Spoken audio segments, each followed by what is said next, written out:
పరాక్రమం సినిమా అయితే నాకు నచ్చింది భయ్య, చాలా బాగా నచ్చింది. ఎస్పెషల్గా చెప్పాలంటే బండి సరాజ్ కుమార్ తను ఎవరు అనేది అందరికీ తెలుసు, ఇప్పుడు స్పెషల్గా చెప్పకలేదు. ఇంకా సినిమా గురించి అయితే బండి సరాజ్ కుమార్ సూపర్ భయ్య, తన యాక్టింగ్ స్కిల్స్ వేరే లెవెల్, ప్రతి క్యారెక్టర్లో జీవించాడు. ఎస్పెషల్గా చెప్పాలంటే చాలీ చాప క్యారెక్టర్ అయితే భలే ఉంటుంది భయ్య, చాలా బాగా యాక్ట్ చేశాడు. ఆ బాడీ లాంగ్వేజ్ కావచ్చు, డైలాగ్ డెలివరీ కావచ్చు, హాస్టప్ అని చెప్పుకోవాలి. ఇంకా యమధర మహారాజ్ క్యారెక్టర్ కూడా సూపర్గా ఉంటుంది. మనం ఇంతవరకు ఏ సినిమాలో ఆ టైప్ బాడీ లాంగ్వేజ్ చూసిండము, తను ఓన్గా చాలా బాగా యాక్ట్ చేశాడు. ఇంకా సెకండ్ రోల్ కొడుకు క్యారెక్టర్ కూడా చాలా బాగా చేశాడు. యూత్కి చాలా బాగా కనెక్ట్ అవుద్ది. ఎప్పుడులాగే తను లవ్ ఫెయిర్ క్యారెక్టరే.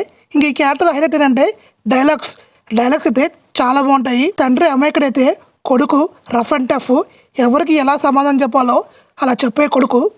సత్యబాబు క్యారెక్టర్ చాలా ఎమోషనల్గా ఉంటే, ఇంకా లవరాజ్ క్యారెక్టర్ మాత్రం చాలా మాసీగా, చాలా రఫ్ అండ్ టఫ్గా ఉంటుంది.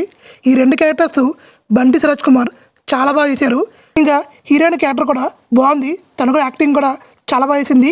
ఇంకా హీరో మరదలైతే హీరోయిన్ని డామినేట్ చేసింది, చాలా బాగా చేసింది. చాలా జోయిల్గా, చాలా హుషారుగా, చాలా బాగా చేసింది. ఇంకా సినిమాలో మిగతా యాక్టర్స్ కూడా వాళ్ళ బెస్ట్ వాళ్ళు ఇచ్చారు. ఇంకా ఈ సినిమాలో మెయిన్ హైలైట్ ఏంటంటే బీజిఎం చాలా బాగుంటుంది. ఈ సినిమాకి వన్ ఆఫ్ ద హైలైట్ అని చెప్పుకోవచ్చు. ఓవరాల్ చెప్పుకోవాలంటే ఈ వీకెండ్లో మాత్రం మీరు మిస్ కాకండి. సినిమా అయితే బాగుంది. ఒకసారి సినిమా చూసి బండి సరోజ్ని సపోర్ట్ చేద్దాము. ఇలాంటి టాలెంట్ ఉన్న డైరెక్టర్స్ని ఎంకరేజ్ చేస్తే మన ఇండస్ట్రీ చాలా బాగుంటుంది. నా రేటింగ్ అయితే 4/5 అయ్యా. సినిమా బాగుంది.